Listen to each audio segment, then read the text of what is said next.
Welcome to the talk about the Darknet of Things. Can everybody see the slides okay? Everybody read them? Cool. All right. First, a couple introductions. I'm ANCH, also known as Mike, or Hey Asshole. I respond to any of those. This is Omega. He is not known as Hey Asshole. Say hi. Hey, hello. Okay.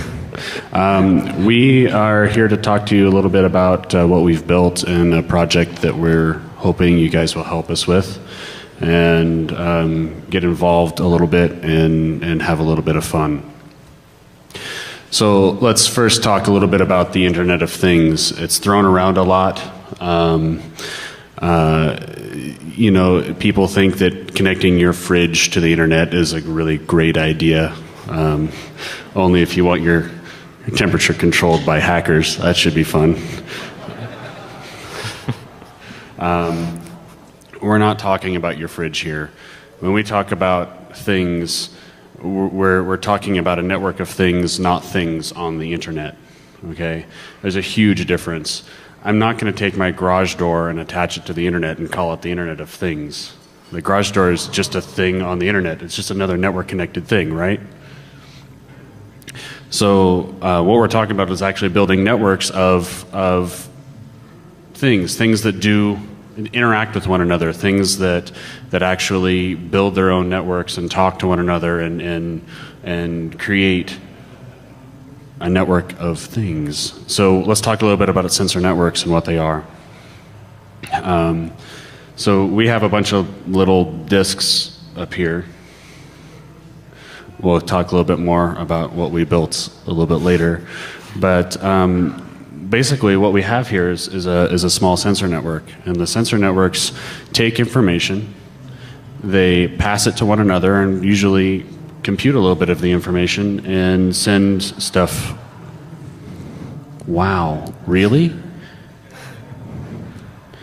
Okay, anyway. I'm going to have to talk louder, I guess. They send stuff back in order to be interpreted by a central node, and that central node is usually a part of the sensor network itself. That's what they're supposed to do. What they're usually used for are industrial controls, manufacturing, tracking of equipment, things like that. They're usually pretty small. As far as we can tell, some of the largest networks, sensor networks, independent sensor networks, are around the 300, 400, 500 sensor stage, and then they break off into other networks. That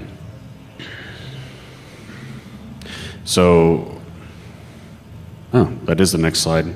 Sorry, my laptop has a presenter view, and it wasn't working with the projector, so I've got the same view that you have up here, so I can't tell what's next. So it's a little bit fun thing. So there are several things with sensor networks. First off, Zigbee is a protocol, it's a sensor network protocol that is designed for small sensor networks. They mesh, they do a lot kind of stuff. Well, there's also another protocol called 6LoWPAN, and 6LoWPAN is basically IPv6 for sensor networks. So we can actually run on these little guys here a full wireless IPv6 stack. They have a full IPv6 network, they're pingable, they mesh, they do routing, all that kind of fun stuff. And so it's designed for it. And some of those advantages are it's a very, very large address space, right?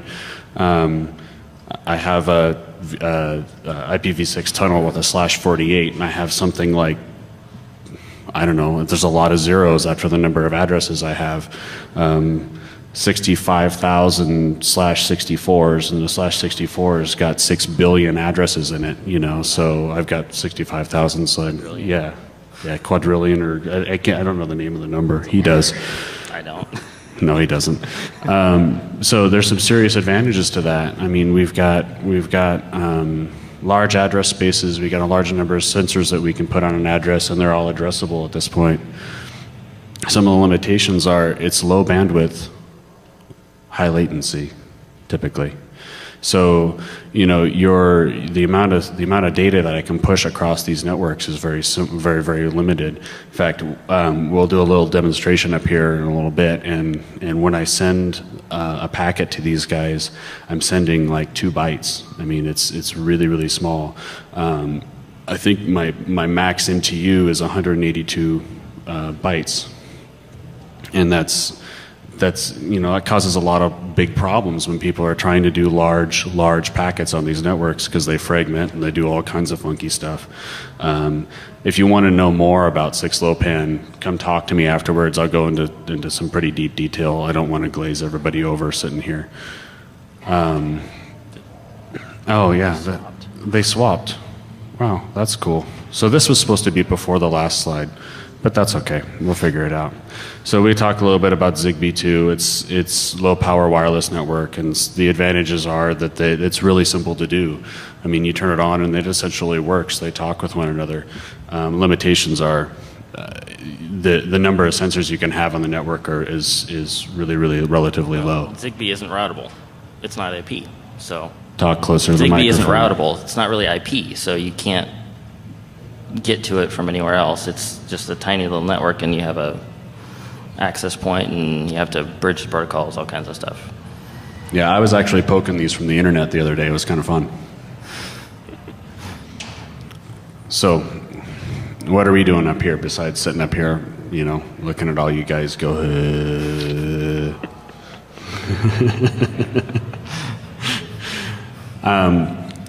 we developed a project, and it's a project for all of us as a community to work on. It's not something that we're trying to keep exclusive rights to or sell exclusive rights to or anything along those lines. We're trying to turn something up that we can all kind of have fun with, and we want to build a Darknet of Things. We want to take hardware hacking to the next level. Everybody here likes to hardware hack and all that kind of stuff. We got these really cool badges that Lost made this year. Everybody give a hand to Lost.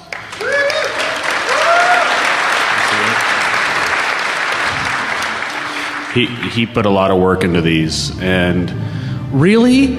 Seriously?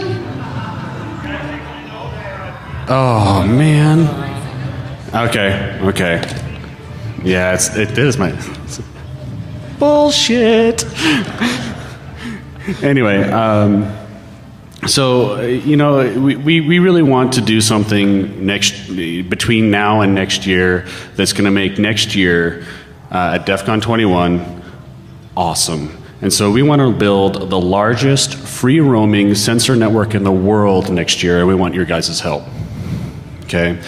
It's something for all of us to do, and it's something that all of us can take pride in next year when we're all walking around with shit that we built that's all talking to one another, and we're all having a good time. Here's some considerations. No Arduino. None. We're not building this on AVR. We're not going to build it so you can hack it with Arduino. We're not going to build it so it's easy to use. We want you guys to actually learn something and have a little bit of fun. Arduino is, quite frankly, very much overdone. And underdone. It's got some definite technical problems.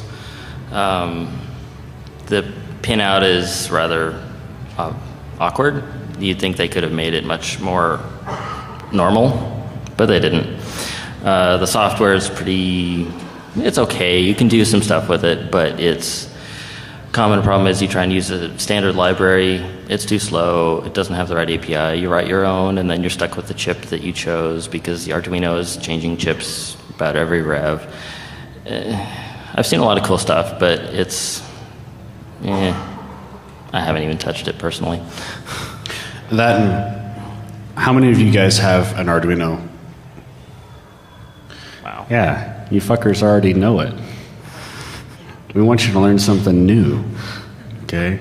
So, we'll talk a little bit more about stuff that we're planning here in a little bit. Our stuff needs to be hackable. Okay, it's a hacker conference after all, right? So we want you guys to be able to hack it and have fun with it.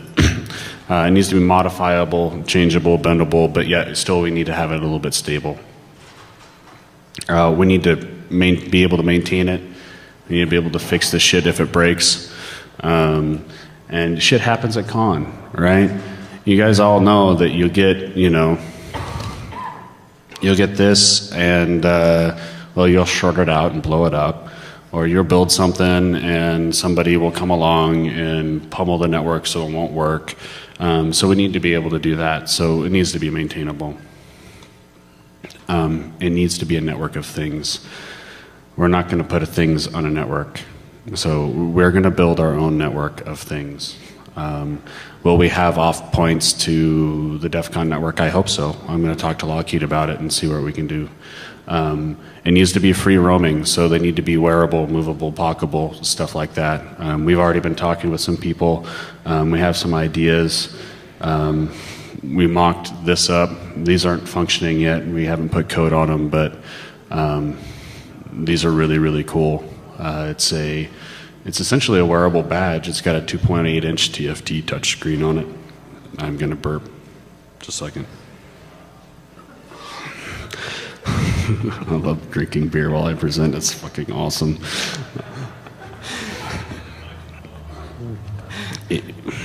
No, I'm not that gross.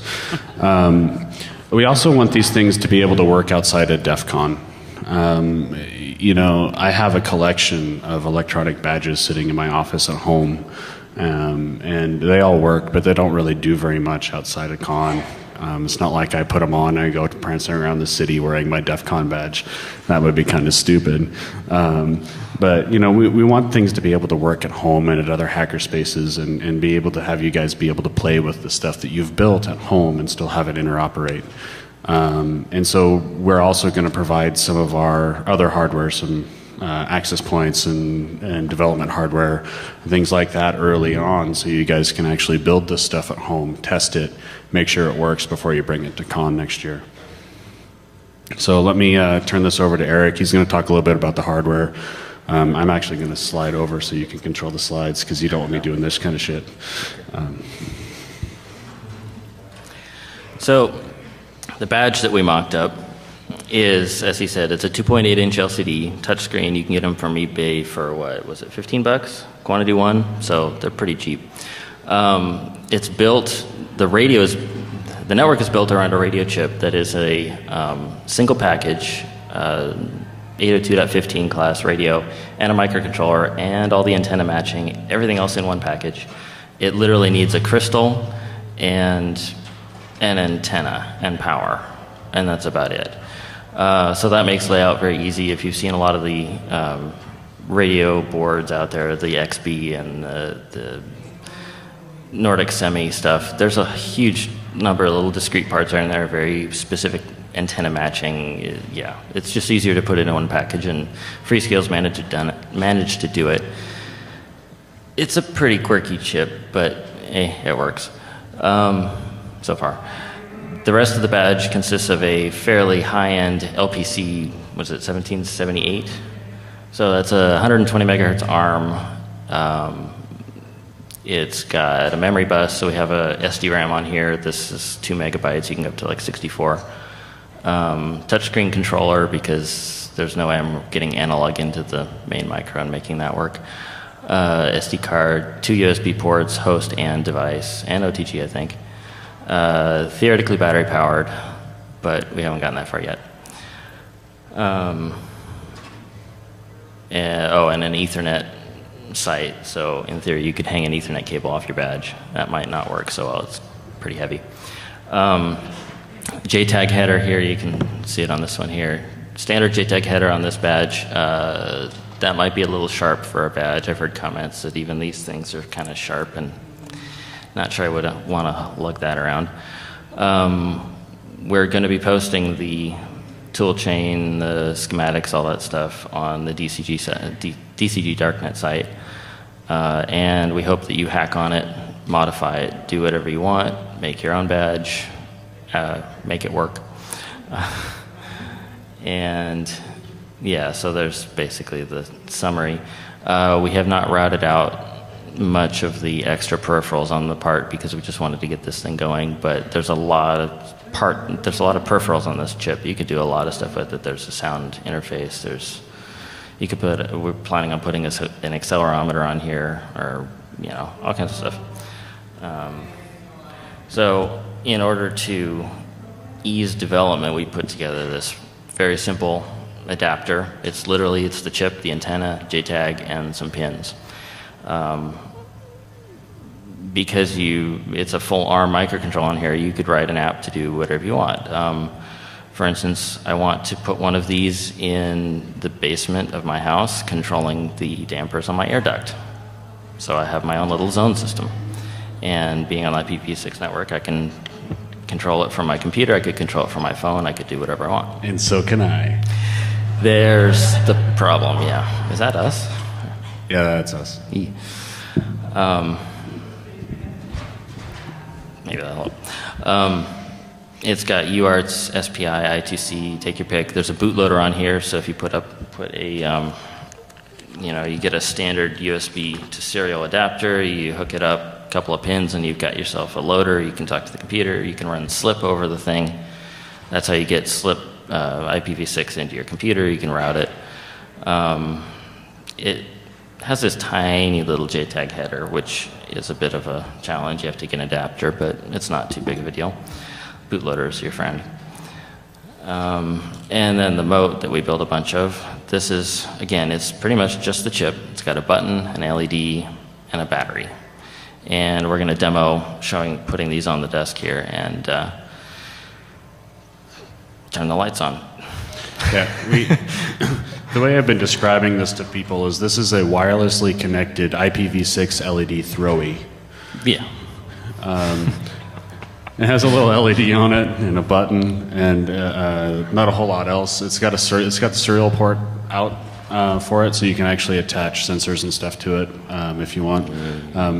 We will actually have these in Q&A for people that want to help us recoup our hardware cost. And we have these and we have kits, and we'll give them to you for a little bit of an exchange.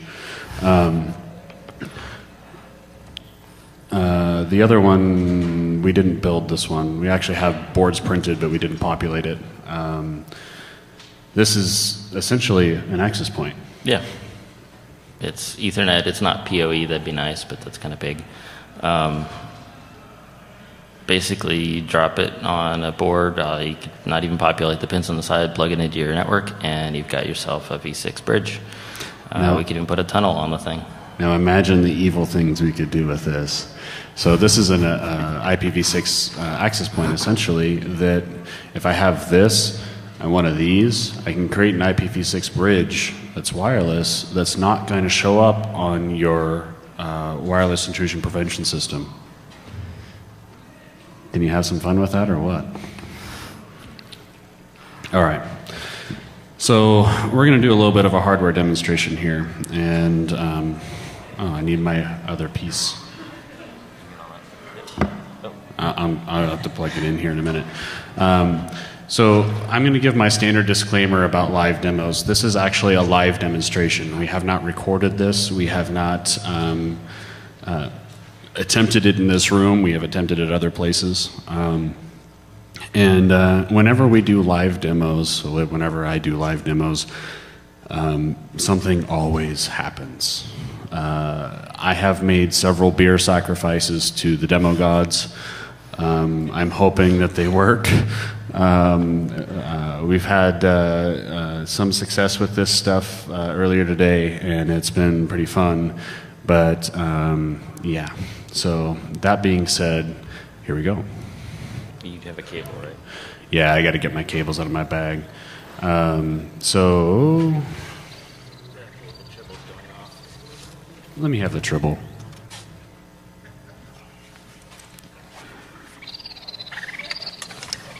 This is my friend Eddie Mize's tribble, and I thought that was pretty funny.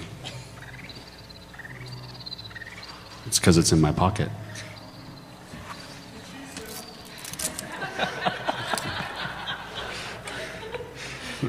Yeah, that is what she said. So basically what I'm going to build here, real quick, because I don't need the programming cable, I'm going to start a slip bridge between my laptop and one of the development boards we have mounted on a breadboard. And this development board is attached to a USB to serial interface. It's 5 wires. There's 5 wires for this board. It's hard to see, but we'll show anybody that wants to see later in Q&A. But basically, if I plug this guy in, and VMware works right.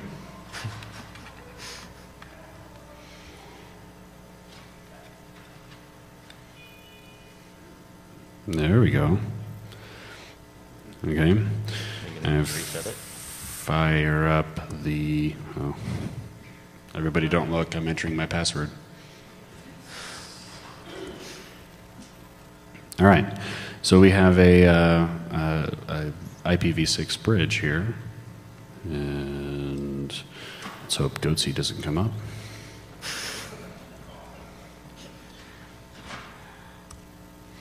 And we see that this guy is a border router. He has no neighbors and no routes. So Eric is going to start putting batteries in these little motes here, and we should see them pop up. And they take a second to boot. And start to communicate with one another. Pray to the demo gods. There we go. Look. See, we got a couple of neighbors, and we have a, yeah, we'll have 4 here eventually. There's 3. And we have listed the routes for the neighbors. Does everybody read that okay, or do I need to jump the font up a little bit? Alt plus? I don't know. I don't either. Control up.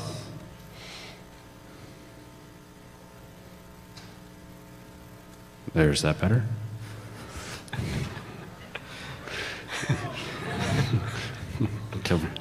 Okay, well I can do it one more time. You should have 4, and now 5. There.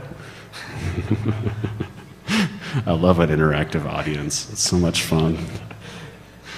Okay, so, sorry. What we have on these, running on these motes actually right now is a version of Contiki with a RESTful, a small COPE server on it. And what COPE does is it takes a couple of little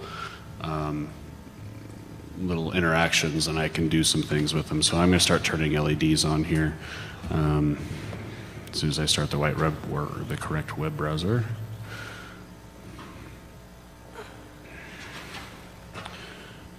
And we will copy this address, and we go here, and we'll go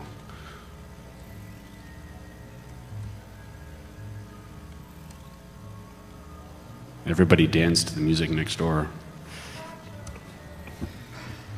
Oh, yeah, we have to put brackets around IPv6 addresses because Firefox doesn't understand them, neither does Chrome.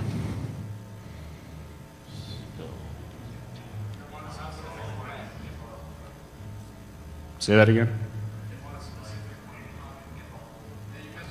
Oh, I missed the last 4? Okay.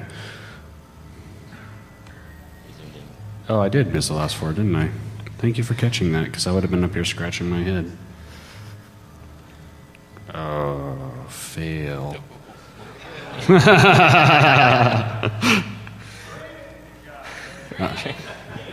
All right, here.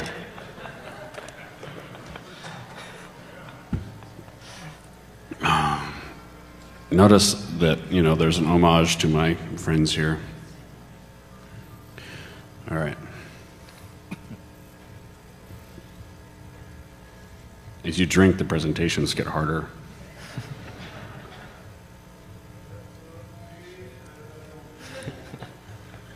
Yeah, I was hoping that was coming.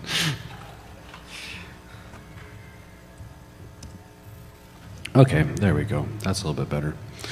Okay, so what we got here is basically I've got a console to cope, and so I can discover this mote and it tells me that all these things are available to me to either read as a sensor or use as an actuator. And what we want is the LEDs. So I'm going to put the color here, which I hope is red. The color is red. I'm going to tell it that I want to turn it on. And I'm going to put it. And I got content, and I got this one right here. It is.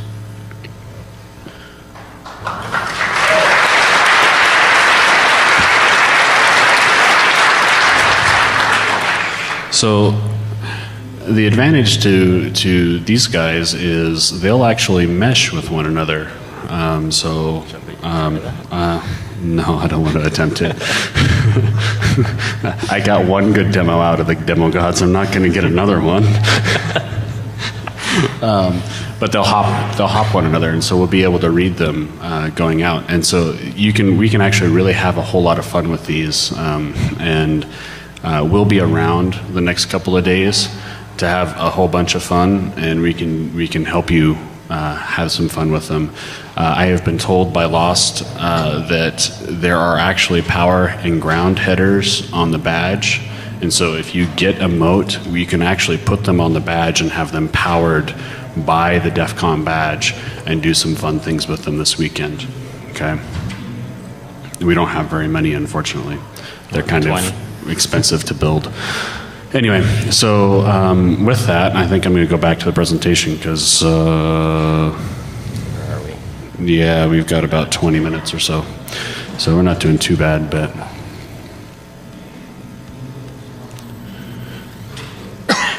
So can everybody see the potential to this? Can everybody see how much fun we could actually have in a space like this with this many people sitting around and having things to poke at different people? And there's potential for fun and for profit. I mean, you could build these things pretty simply. It doesn't take very much for us to put them together. That's about a $9 bomb on this in small quantity. It was a little bit more than that, but Okay, $9.50. come on, it's more like 15. Anyway, but Small quantity. yeah, you're talking quantity. But we didn't have these made in a fab house. We had the boards printed for us, and we got them, and we used a toaster oven to do all the surface mount parts. And no shit. BGA in a toaster. Yeah, BGA. This man works hardware miracles. He's really good at what he does. And so we actually built these in his attic upstairs. Yeah. A couple hours. Last week in a couple hours. And so they're not too terribly difficult to build. And so everybody can do it. It's just a matter of actually doing it. Dental pick, tweezers, solder paste, $25 toaster. Done. Well, in a few hours. Okay. Now we're going to get to the fun part. Why we actually are giving this talk today, and how you can get involved. We felt when I say we, I mean Eric and I and some of the other members of some DEFCON groups and some other people that we talked around last year, felt that the community needed a common project to bond around and to build upon. And given that common project, I think we as a group can do fun things. I can say that I'm not really a hardware guy. I'm a pen tester by trade. But getting to the hardware and learning this has taken us kind of 2 years to put together. But learning that the last 2 years has made me a better pen tester. Getting close to the hardware has taught me a lot about how things work, which is what it's all about. We want to learn how things work, right? Is that why we're all here? Yes. Yeah. So, learning how things work is important to us. And so it's really kind of helped me become a better pen tester, and it's helped him become a better teacher. We also want to break people out of the Arduino rut. I see a lot of projects at our local hardware hackers group called Dorkbot, which, do we have anybody from Portland in the audience? Go to Dorkbot. Anybody go to Dorkbot? Okay, go to Dorkbot. It's every other Monday at Backspace at 7. Really starts at about 8:30. We're hackers after all. We're always a little bit late. So we wanted to break people out of their Arduino rut. I've seen a lot of projects based on Arduino that are really cool. They do some really cool things. I think you can get a quadcopter now based on Arduino, right? Yeah. Yeah. Could you imagine a quadcopter built out of one of these with a gigantic antenna? I'm going to build a drone. Of quadcopters. I'm going to build a drone for next year for DEFCON. I'm going to have it buzzing people in the contest area. It's going to be fucking rad. What's that? Oh yeah, it'll be on the internet. Damn straight it'll be on the internet. It'll make anybody be able to buzz people in the conference area. It'll take requests. That pyro guy, I hate that fucker. No, I really don't. I really love him. He's like a brother to me, but anyway.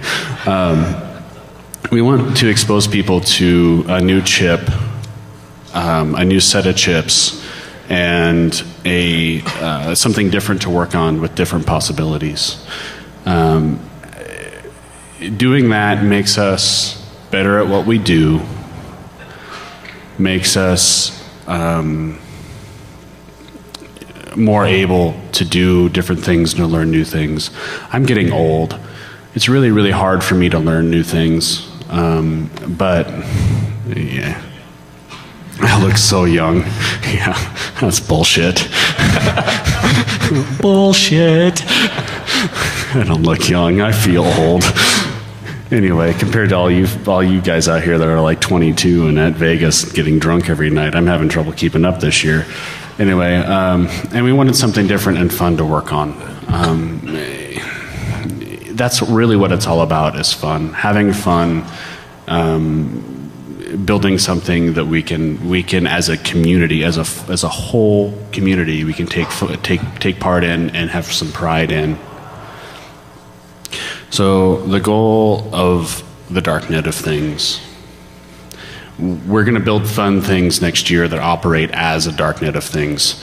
It's not going to be super accessible to the internet, because I don't want people fucking with it in Israel or China, or you know, we're going to keep the APT out, okay?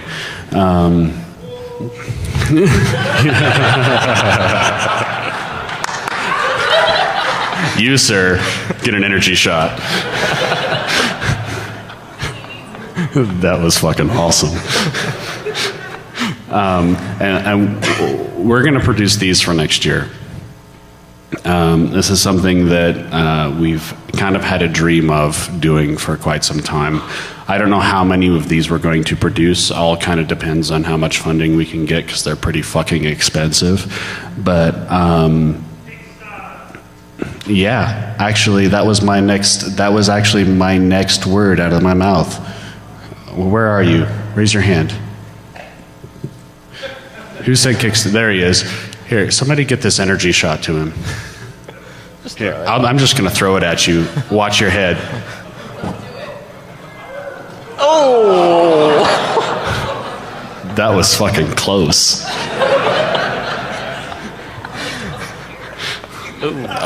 No, I don't throw beer. That's alcohol abuse. That could actually kill somebody. All right. So what we want to know is, what are you guys going to do? You know, we have some resources set up now to help. We're going to continue this next week. Actually, it's going to be 2 weeks for me, because I'm going on my honeymoon.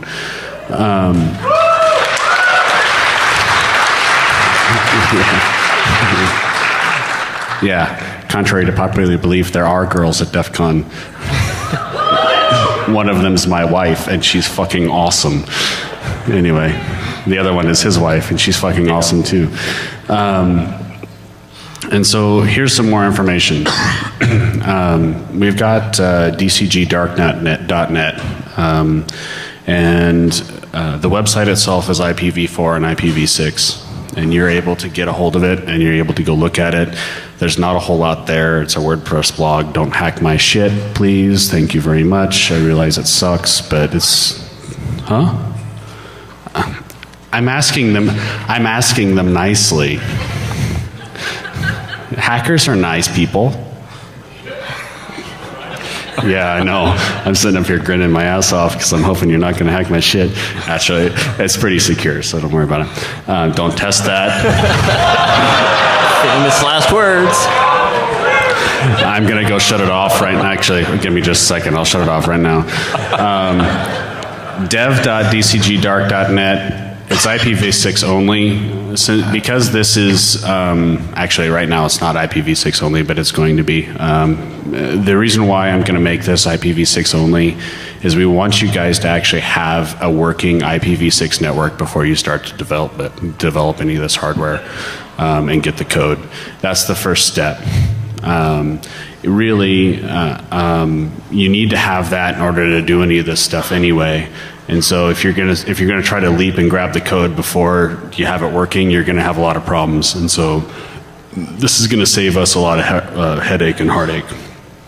So working IPv6 connectivity is a requirement. Go get a free tunnel from Hurricane Electric. They're awesome. The instructions out there are really, really good to set it up. You can set it up on just about anything. OpenWrt is great for it. You just go to ipv6.he.net and they'll tell you how to do it. This is something that Eric is passionate about. And so I'm going to let him talk about it a little bit. You have about 3, 4, 5 minutes. I'll be quick. Okay, be quick about it. So Mike here has been trying to set up a development environment. How long have you been at it? Most of 6 months. Yeah. So we have a tool chain, GCC bin utils. They work fine. Everything else, not so much. If you've developed anything for the Arduino and actually not used the IDE itself, if you've written straight for the AVR, it's really simple. You do gcc-m mcu at mega328 and your files, and you're done. Everything just works. It brings in the register headers, the linker scripts, the vector tables, all that stuff. And you don't have to think about it. In the ARM world, as it stands right now, for about every single chip, yeah, well, you could just show the I'm not going to show your notes. I'm going to turn more LEDs on. I have fun with that. I'm going to turn more LEDs on. Oh, okay. When you're writing for an ARM chip, there are 10, 12 different manufacturers. Each of them have several different lines. They have different variations of those chips. There's no consistency whatsoever. When you pick a random chip, like we went with the LPC 1776, we look out there, we find that, okay, somebody's developed something with the 1374, whatever it is, and they have the project. It has make files that are usually abysmal. It has the linker scripts. They probably copied in the register headers from the IDE that NXP put out that I hate IDEs personally. And you end up with this chaos. You have to copy all the files that, at least in the AVR world, just come as part of the tool chain. Hey, there's no. You have to copy them into your project and you have to maintain them, and most of the time you go download an example and you find 3 or 4 and one of them is kind of close. So what's needed is some kind of consistency in the tool chain. It means some fairly minor modifications that AVR's already done to GCC bin utils to make it know where these files are. We actually need a collection of these files that actually all work, because a lot of the stuff the manufacturers put out are not so hot. No, I just was at the wrong spot. This isn't really hard stuff. It's just kind of tedious. You have to gather all the chips. You have to gather all the register headers. You have to figure out if we want to come up with a standard style. Registers for peripherals in the AVR world, they all pretty much work the same way. They all have the same name. We were looking through the code trying to get this LED working on here, and they've got like 4 different layers of just GPIO code, and all of them are really weird, and they're built on top of each other. So for people like me that used to be really ignorant of what a GPIO is and don't know and want to learn, tell them what it is, please. GPIO is general purpose input output. It's literally the pins on the chip. Chips like this come with multiple peripherals. They have serial ports, LCD interfaces, SD-RAM, all that stuff. GPIO is the default operational mode for all the pins on the chip for the most part. So if you actually want to talk to stuff, light up LEDs, that's what you use. It's a really simple thing. You set the direction of the pin, you set all the, really, it's just the direction and whether the pin is high or low. And you're looking, oh, it's over there. Oh, I didn't realize you put them over there. Oh yeah, I spread them out. Really simple thing. They built layer upon layer upon layer of API on top of this thing, and I have trouble untangling what the heck Freescale did. It's unnecessary, and if I went to go to another manufacturer, they would have their own other insanity. They have this thing called CMSIS, which I have no idea what it stands for, but it's supposed to be some kind of common API across all ARM peripherals. It doesn't work. It's just... It's bullshit. Yes, it is. It is horrible. If you're programming a microcontroller, you kind of ought to know what the chip does and not use a, it's like programming a 8-bit micro in Java. It'd be that's kind of what they're trying to get you to do. So we kind of need to wrest control of all this stuff back from the manufacturers, because they don't care about the other manufacturers. They don't care about consistency. And without consistency, developing stuff like this is a pain in the ass. So what are we going to do about it? Well, we need to get a group of people together who actually care about this stuff and start hacking on it. He wants us to build a consistent development environment like we have for AVR. Yeah, it's been done before. Which can be done. We have software people in the room, right? Just a few. Yeah. So we can do it. Power of, the power of people that are here.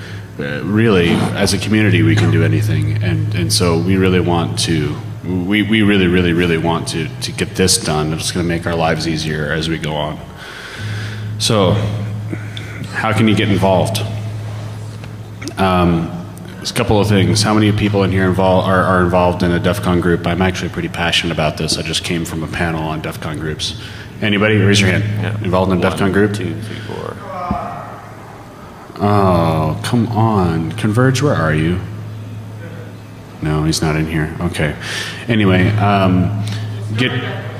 start one. Get involved. Find your local DEFCON group. If there's not one that exists, start one. Join one. Have fun. Get together with your group local. We are willing to do for these. I'm really feeding back really bad. There we go. For these, we are willing to do custom artwork. We'll put your logo on it if you're a DEFCON group. So we'll put your logo on it. If you're a group and you're a registered group and you're all good, let us know. We'll put your logo on these for next year. You can walk around being cool. Anyway, yeah. Get some hardware. We've got a bunch of these. We've got some of these here. If you give us your email address, go to the site. We'll email you when we have more, and we'll mail you some. 25-ish. And yeah, well, just come talk to us at Q&A. We'll gladly sell you some of the stuff that we have up here in order so you can start. We only brought a little bit with us because it's kind of expensive to foot out of our own pockets to build a bunch of hardware to give out or sell or whatnot. But if you're really passionate about it, we'll be in Q&A after. Come and talk to us. We'll get it in your hands one way or another. Okay. We have the bill of materials and the schematics. We'll have the Eagle files available. All that kind of stuff we'll have on the website, freely available. You can grab them, print your own boards, put your own shit together, you know, or even just make your own. Be a part of this, be a part of the community, and have some fun with this. My last point here is learn, hack, have fun, and then teach. I always put teach at the end of things because we as a community, I think, keep a lot of our shit private, right? I don't want him to know that. I don't want him to know how I broke his password because I'm super uber elite. Bullshit. You're elite if you teach somebody else how to do it. DEFCON 101, people that are sitting in DEFCON 101, Hi was a good friend of mine. He says get involved in the community, ask questions, talk. That goes both ways. Somebody comes up and asks you a question, don't look at them in their face and go, who the fuck are you? No, answer their question, have fun, teach them something, and they will teach you something back. None of us are great at everything we do. We have photos. We have them with us. Just come see them. Big thanks. I have a lot of people to thank here, especially our wives. They're sitting up here in front. They put up with our bullshit on a weekly basis, sometimes more than weekly. We actually do something together we call Hack Night, and so we get together and have some fun. Russ, is Russ in here? No. Russ and the DC 719 crew.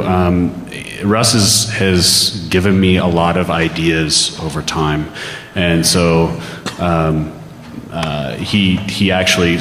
we're actually developing something, talking about something for next year with all this stuff, which would be really fucking cool if we could pull it off. DC 503, you guys representing here. There's a few of us. You guys Dorkbot. And Dorkbot, of course, Dorkbot. Dorkbot is where the group order for these PCBs comes out of. Yeah, if these you want PCBs more, are cheap and fast. If you want more, come get it. You know, come ask us about it. We'll give you more information. And of course, your mom. We won't go into what we're thanking your mom for, but thanks.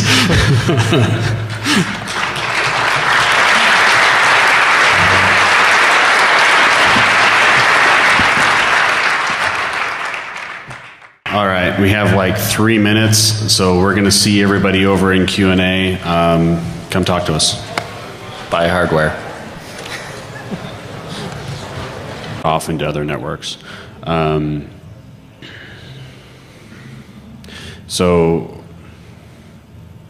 is the next slide. Sorry, my laptop has a presenter view, and it wasn't working with the projectors, so I've got the same view that you have up here, so I can't tell what's next. So it's a little bit thing. It's a little bit fun thing. So there are several things with sensor networks. First off, Zigbee is a protocol, is a sensor network protocol that is designed for small sensor networks. They mesh, they do a lot kind of stuff. Well, there's also another protocol called 6LoWPAN, and 6LoWPAN is basically IPv6 for sensor networks. So we can actually run on these little guys here a full wireless IPv6 stack. They have a full IPv6 network, they're pingable, they mesh, they do routing, all that kind of fun stuff. And so it's designed for it. And some of those advantages are it's a very, very large address space, right? I have a IPv6 tunnel with a /48, and I have something like, I don't know, there's a lot of zeros after the number of addresses I have. 65,000 /64s, and the /64's got 6 billion addresses in it, you know, so I've got 65,000, so yeah, quadrillion, or I don't know the name of the number. He does. I don't. No, he doesn't. So there's some. Welcome to the talk about the Darknet of Things. Can everybody see the slides okay? Everybody read them? Cool. All right. First, couple introductions. I'm ANCH, also known as Mike, or Hey Asshole. I respond to any of those. This is Omega. He is not known as Hey Asshole. Say hi. Hey, hello. Okay. We are here to talk to you a little bit about what we've built and a project that we're hoping you guys will help us with, and get involved a little bit and have a little bit of fun. So let's first talk a little bit about the Internet of Things. It's thrown around a lot. You know, people think that connecting your fridge to the internet is a really great idea. Only if you want your temperature controlled by hackers. That should be fun. We're not talking about your fridge here. When we talk about things, we're talking about a network of things, not things on the internet. Okay? There's a huge difference. I'm not going to take my garage door and attach it to the internet and call it the Internet of Things. The garage door is just a thing on the internet. It's just another network connected. Serious advantages to that. I mean, we've got large address spaces. We've got a large number of sensors that we can put on an address, and they're all addressable at this point. Some of the limitations are it's low bandwidth, high latency, typically. So, you know, the amount of data that I can push across these networks is very, very limited. In fact, we'll do a little demonstration up here in a little bit, and when I send a packet to these guys, I'm sending like 2 bytes. I mean, it's really, really small. I think my max MTU is 182 bytes, and that's you know, that causes a lot of big problems when people are trying to do large packets on these networks, because they fragment and they do all kinds of funky stuff. If you want to know more about 6LoWPAN, come talk to me afterwards. I'll go into some pretty deep detail. I don't want to glaze everybody over sitting here. Oh yeah, they swapped. Wow, that's cool. So this was supposed to be before the last slide, but that's okay. We'll figure it out. So we talked a little bit about Zigbee too. It's low power wireless network, and the advantages are that it's really simple to do. I mean, you turn it on and it essentially works. They talk with one another. Limitations are the number of sensors you can have on the network is really relatively low. Zigbee isn't routable.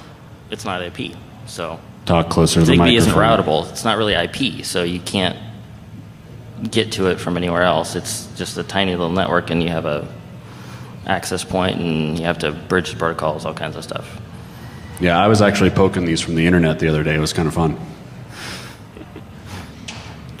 So, what are we doing up here besides sitting up here, you know, looking at all you guys go,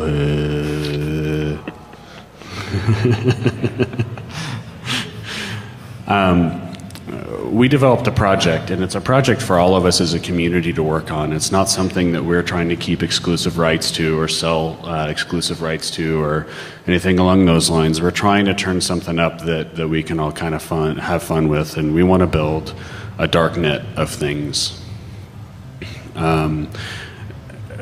We want to take hardware hacking to the next level.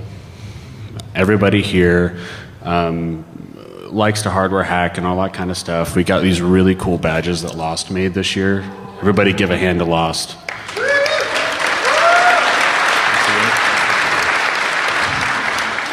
He put a lot of work into these, and really?